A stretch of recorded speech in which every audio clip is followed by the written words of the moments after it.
example, I'm going to put the question here. Are you currently measuring the success of your team members? Give me that specific example. Do you currently have scorecards? Are you completing quarterly reviews? Are you doing annual reviews maybe? Are we setting quarterly priorities? Okay, we've got the aligned software, scorecard, dashboard, 2 weekers. All right. Awesome. Y'all are killing this. So our team, our employees, and our people, they will either get us to where we want to go, or they'll hold us back and cause us to miss our goals. So our outcome today, Petra's outcome today, is that you will walk away having the ability to build out that measurable accountability portion of a job scorecard. So over the next 50-ish minutes, we're going to work inside of that scorecard and performance management portion of the playbook. So go ahead and flip or scroll to page 23. Okay, and it should look like this. All right, are we there? Give me a thumbs up. Woo, yeah, got some thumbs up. Awesome. So there are times, y'all know this, where we feel like our team isn't working on those high value activities, meaning they aren't working on the right things to move the business forward and help us reach our goals. So that right there is why we need scorecards, because scorecards remove that gut feel that team members have at the end of the day or week when they ask themselves, was I productive? And we know, you know, that what you measure gets done. So our successes and our failures are defined to some degree by those values that you achieve. So raise your hand if you have ever played sports. Yeah, got some hand raises. Better yet, raise your hand if you have ever had a child that has played sports. Keep them up. Now I know for a fact that this has never been anybody on the screen, right? If there are parents out here, it's probably been you at some point when your child is playing a game. But we care a lot about what is on that scoreboard, both during that game and then also at the end of the game. Because our numbers define our performance. And the good news is they can also help us improve. So if you're like most, you need to do a lot better at keeping score. And if you're keeping score accurately, it can be kind of uncomfortable because it tells us the truth about how we're actually performing. We've all heard that saying, the truth will set you free, and we all know that it can also tick you off along the way because it causes you to confront your performance. Without measuring our performance, it's a heck of a lot easier to ignore, sometimes even rationalize what our shortcomings are, and we can also overestimate what our successes are. So what is our takeaway from this? In order to improve our performance, we must be able to see our current situation clearly. And while all of the components, y'all see it in that playbook, while all of the components of a job scorecard are very important, where we see the most need is that measurable accountability portion. So that is where we're going to focus today. So everybody now turn or scroll to page 25 in their playbook. So we're now looking at this sheet. Thumbs up, spirit fingers work too. Got it. Okay, so under that category section, you are going to write or even type in, depending on what you're looking at, the following categories. I'm going to put these in chat for us too. But I need you to fill out that categories column with the following.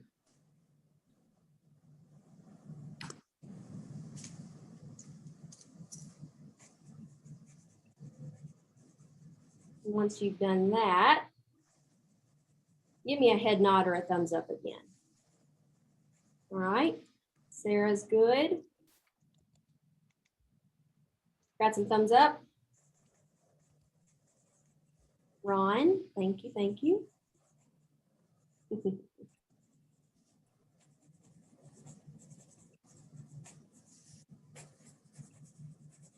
Still here typing and writing.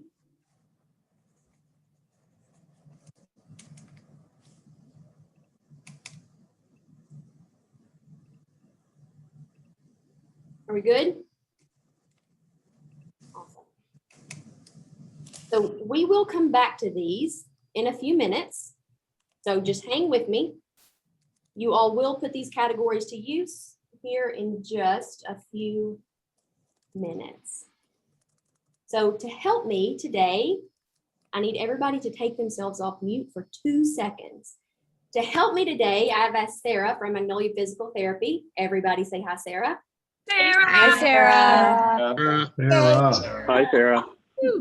To help me build out a job scorecards for sales. So this is a role that every single business out there to some degree has. Here's what's going to happen next. Are y'all ready? I'm going to give you some instructions. You are going to watch as Sarah and I build this out. And then I'm going to send you all to a breakout room to build out a sales job scorecard for your organization. Okay? So you're going to watch as Sarah and I build this out. Then I'm going to send you to breakout rooms to build out a sales job scorecard for your organization. You will have a coach and an accountability coach in that room with you to answer questions that you have. And for right now, though, I need all of you to pay very close attention so that you'll know what you're doing once you go into those breakout rooms. We good? Yep. Okay, perfect.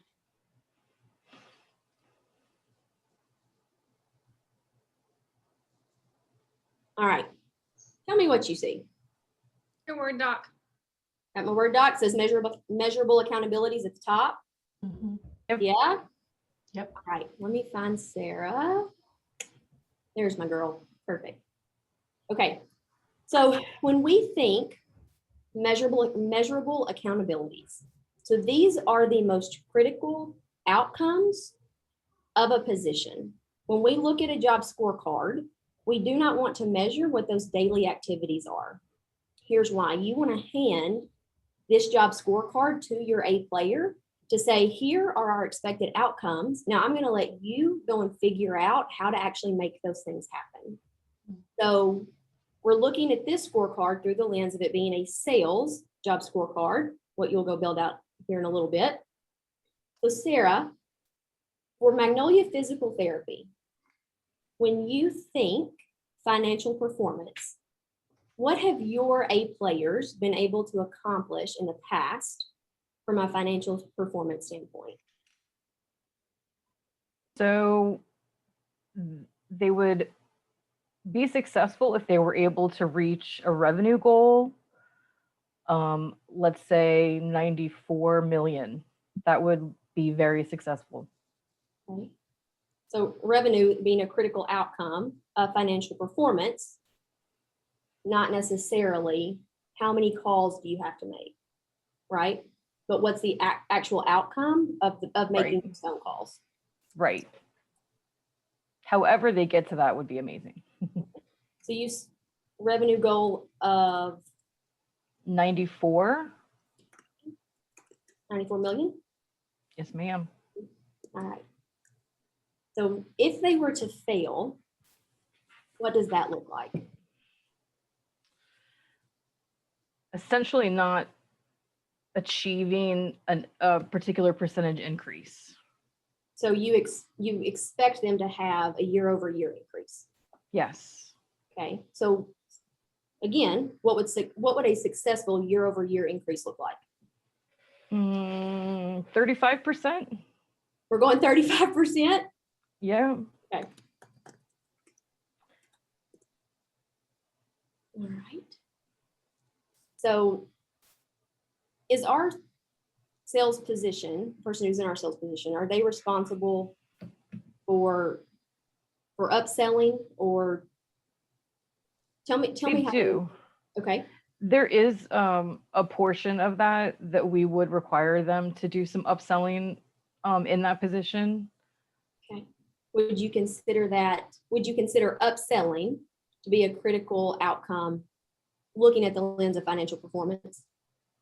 Yes. And we could even put a number on that of like 2 million of what they're bringing in should be Okay. upselling. All right, so 2 million in upselling.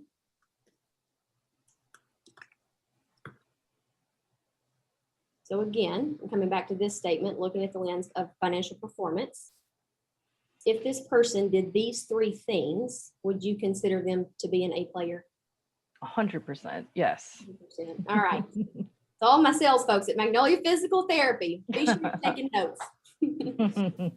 So moving down to this category of prospecting. So what does it look like if we hit a goal here? It all kind of revolves around new leads. So it would be a particular number of new leads that they would need to prospect. So what do you consider to be new leads? Anything from like business to business, client, patient, obviously, we're a physical therapy place. And I think all in total of all of those, it would be somewhere around 2,500 total new leads with all of that included. Is it specific? Would you rather measure the total, or should we break it down to say you need this many, new leads from clients, this many new leads business to business? Or would you rather? I would lump it all together because that person, they have a team that works under them. So Okay. It might be split between some of their team members. Got it. Okay.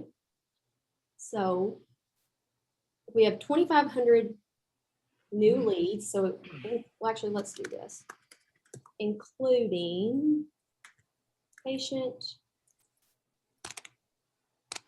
client, and then business to business. Business to business. Yes, ma'am.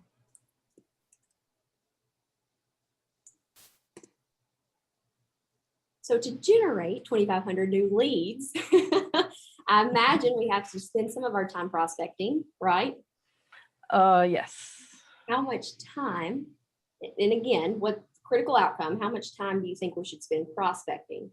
100%. No, I'm kidding. More like 80% of their time.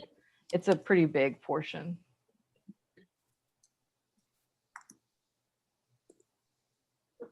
Let's get one more here. We talk a lot about this. You all have a referral process? Mm-hmm. Okay. Is that, or would that be considered a part of prospecting for you? Yeah, it is. And we do that for patients, and we do that for businesses, and we do that for staff. Okay. I love that. Referrals are the way to go. Okay. Exactly. So what is the expected outcome of your referral process? So for, let's say, the full 12 months in a year, it's going to be, I would say, about 50 new referral sources. Okay. So you mentioned in a year. So 50 new referral sources. Right. And they'd be referring patients ultimately, whether that's a patient referring a patient or staff referring a patient or. Okay. Could we add in here, and tell me if not, could we add in here that 50 new referral sources that refer patients routinely for 12 months? Or is that perfect? Yeah. Yep. That sounds good.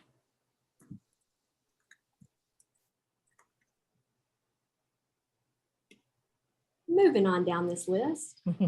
So customer patient interaction. This will be fun.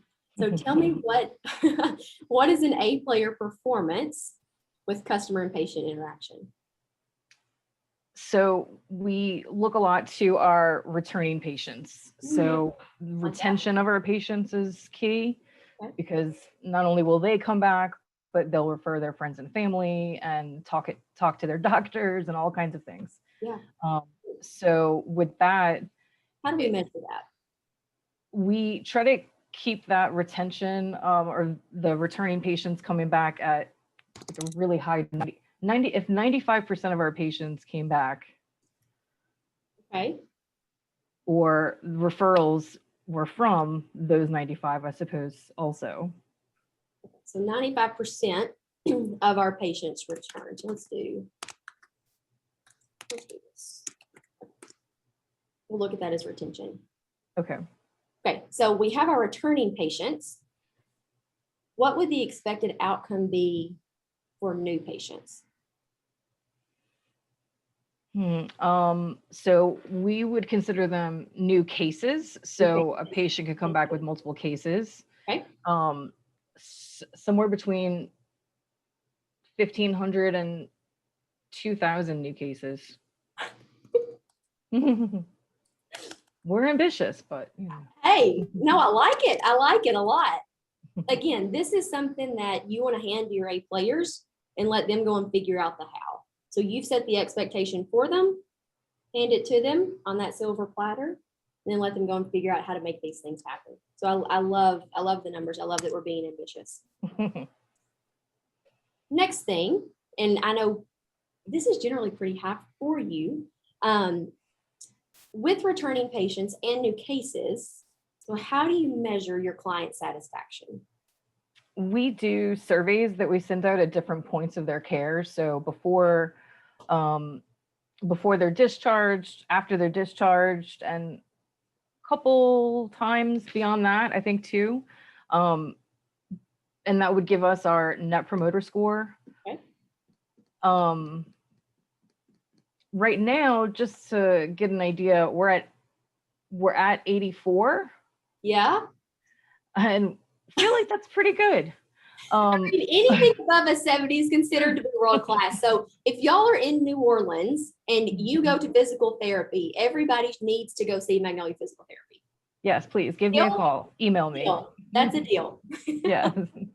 Okay. But realistically, we would be happy with 80. Okay. All right.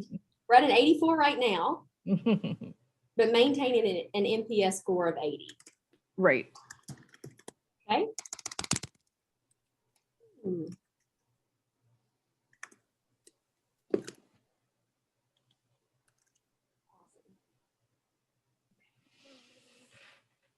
So, market strategy. What is an A player performance when you think of market strategy?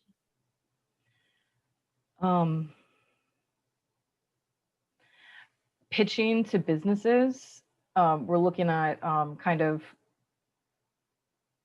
to our like top 10% of our leads continue to pitch that business. We've got all kinds of different things going on. So being in constant communication with them. What you'd mentioned 10%, is that what your A players in the past have been able to do? Where did you get that number? Just over time, we've kind of developed this strategy. Okay.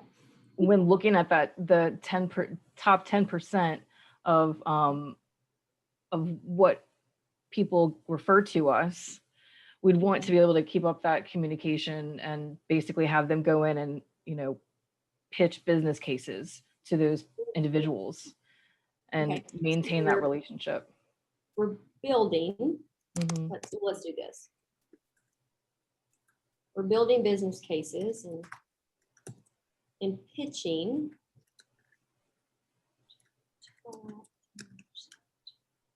Right? Mm-hmm.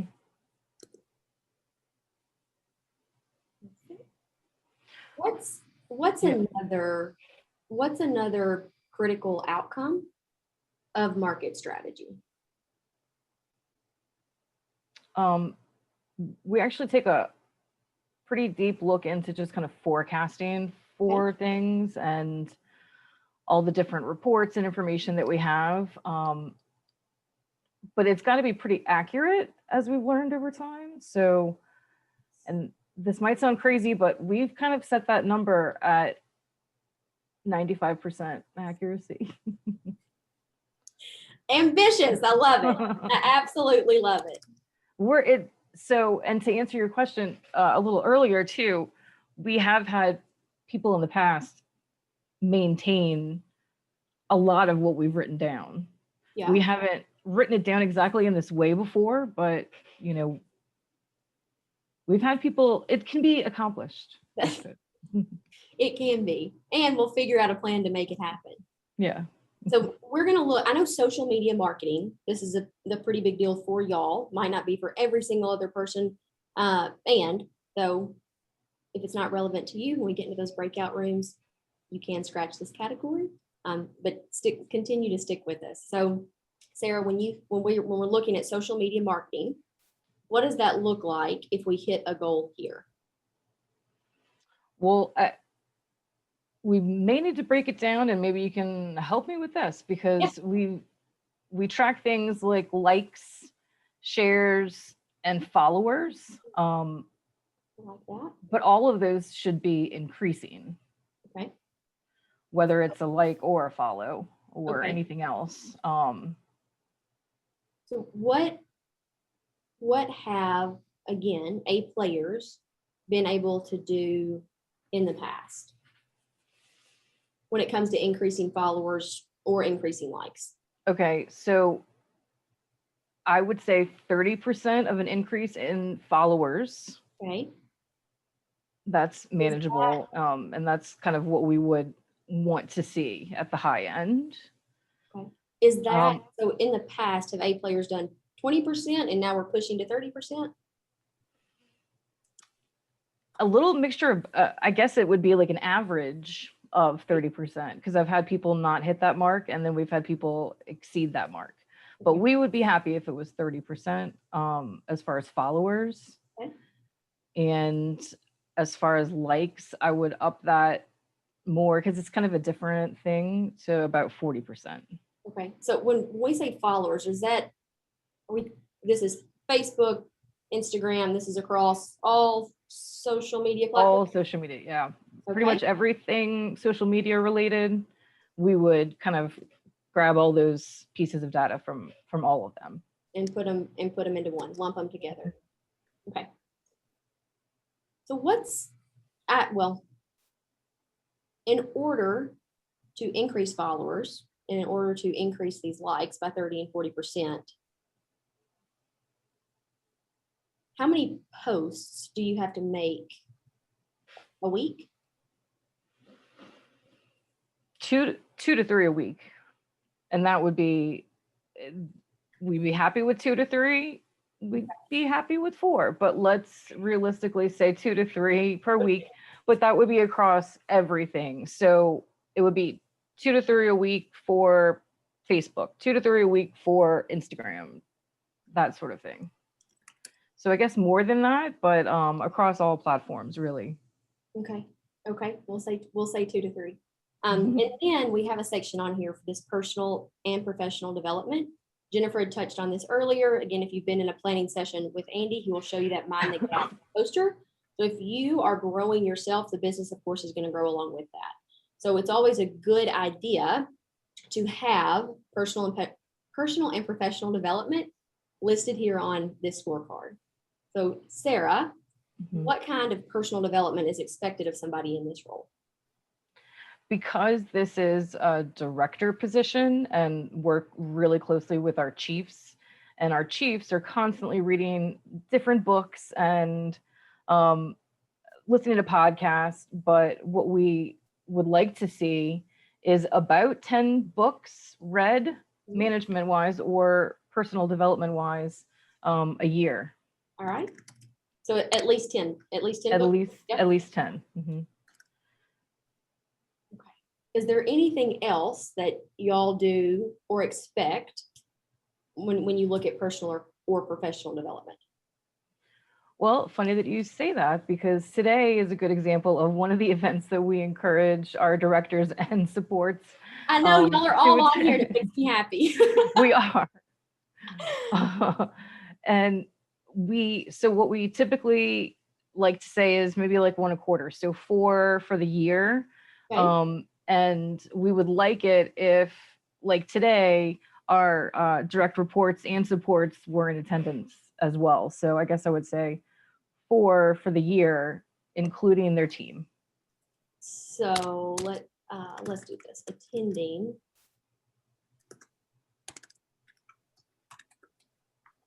along with direct supports. Yeah. Mhm. Yep.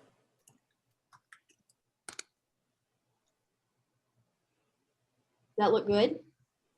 Perfect. Looks beautiful.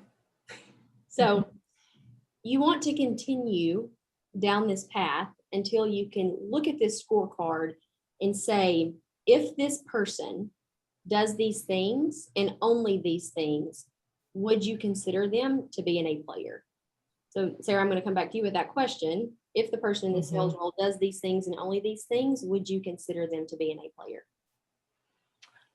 Yes, I would actually. I would love to meet an individual who is capable of all of these things perfectly Well, every time. write that down as the quarterly priority and we'll go find one. Awesome. Okay, so now, wait a minute. Oh, I've lost your faces. There you are. That's what I need. Awesome. So I want everybody to write. Oh, we have lots going on here in this chat. Okay, lots going on. I want everybody, before you go to your breakout rooms, I want everybody to write this down. So job descriptions have activities, and scorecards are critical outcomes. So as Sarah and I were identifying these metrics, we were focused on what is the critical outcome, not that daily activity. And so I would say to you, if you feel that you need to measure those daily activities, where's my light? If you feel you need to measure those daily activities, I would come back and ask you, do you have the right person in the right seat doing the right things? So not necessarily focused on how many cold calls do I have to make? What is the outcome of making those cold calls? So we're going to send you off to your breakout rooms. You have your categories. Again, this is a position that most every organization has. And when you're building out a sales scorecard, the majority of these categories will be relevant to you. So as you're in those breakout rooms, you are going to have a coach and an accountability coach in the room with you to answer questions. The outcome of the breakout room is that you will come back with one, possibly two metrics for each of those categories. Is everybody clear on our outcome? Shake your head for me. We're going to go to breakout rooms and come back with one, maybe two metrics for every single one of those categories that you just watched Sarah and I build out. Em? We're ready. So we have breakout rooms. There will be a maximum of 16 people in each breakout room. We are working on page 26. And if you have any questions, there'll be people there to assist you. See you guys. 25. Page 25. Oh, sorry, page 25. See you guys in a minute.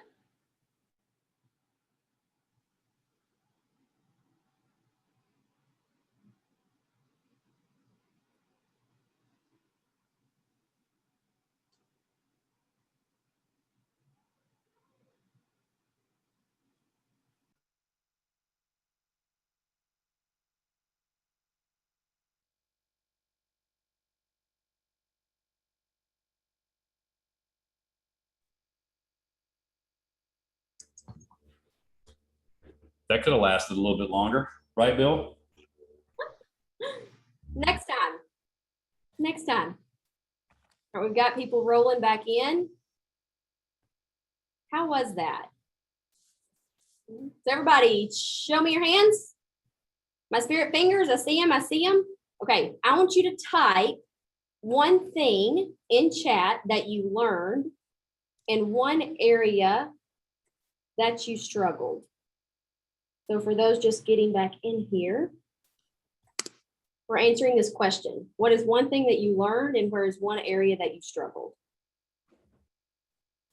We'll get some responses coming back in there for you. So one thing that we talked about in our breakout room is I know that there are a lot of folks from the same company and we just built out a sales scorecard for your organization. So one thing that you could do when we wrap up the day is sit down and compare notes. So what did one person write down? What do they think those critical outcomes are versus what you wrote down? And I think that'll make for some really good discussion. Getting lots in this chat box. I love it. Okay, Katherine, two questions that came up earlier. I think it would be good to revisit and just add any color from your perspective. Yep. So someone asked earlier, are these scorecards recreated every 90 days? The answer given was you should review it often in 2 weekers and quarterly and update it once a year. Is there any additional thoughts there? Right. So these scorecards serve as a framework for leaders and their direct supports to rate those performances. So this is used as a coaching document to help identify those areas of opportunity for development and improvement.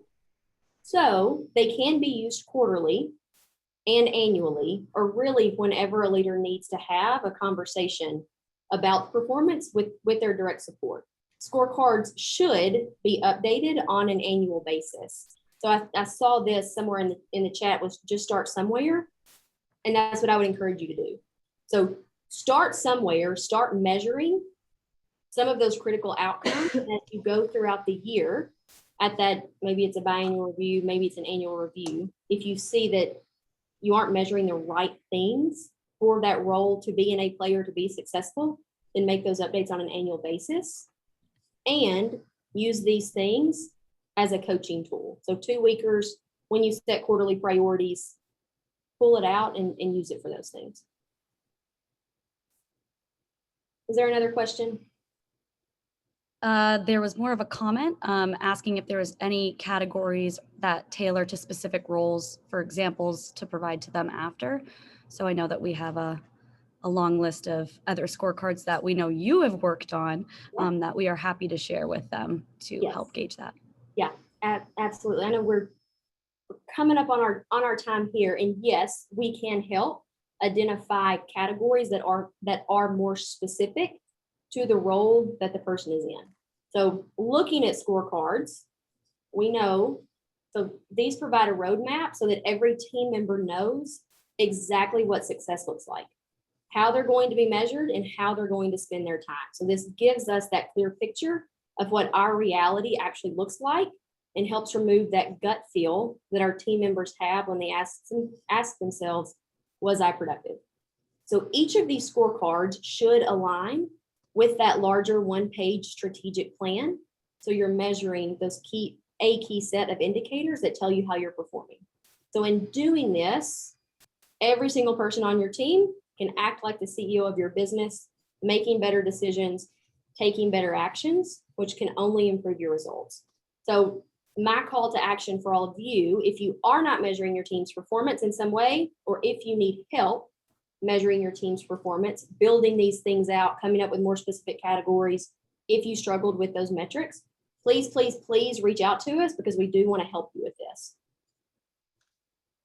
Another question in the chat from Kyle. How do you define something which can be subjectively evaluated, such as presentation quality or proposal quality? And I need to clarify because I asked a question. They are well written and can be handed off to ops effectively. So I wonder what's errors or corrections? Okay, I got you back. Krista, repeat your question to me. How do you define something which can be subjectively evaluated, such as a presentation quality or proposal quality? So is the quality of a presentation the most critical outcome of what you need to measure? Question for Kyle. Define quality for me.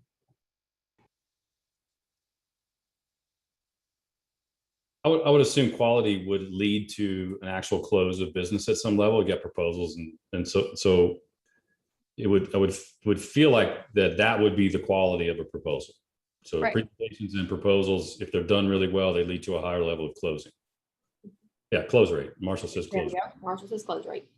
Hey, Kyle, I'm going to add, I had a service business and we did, how many times were the designs accepted on the first or second presentation versus just going back and back and back. So you can do a subjective thing of how we have the quality of a design, right? Or the quality of a pitch or whatever by how quickly it was accepted. So it doesn't just have to be pitches. And then Matt asked a question, which I think we answered already, but I assume you want to make a scorecard based upon every job role you manage, so you can be very specific rather than trying to capture all roles generically. Right. Yes. Yes. Yes, you do. Other last minute questions? Right. All right, Katherine, awesome. Listen, you got applause. It's working now. Right on cue. That's impressive. That was perfect. Well, It only took me 5 hours to get there, but we got it. You got it. job, Taylor. All right, so we've got a 6-minute break, 6 minutes. We're losing a minute as we go through these things. So please be back in your seats, ready to work in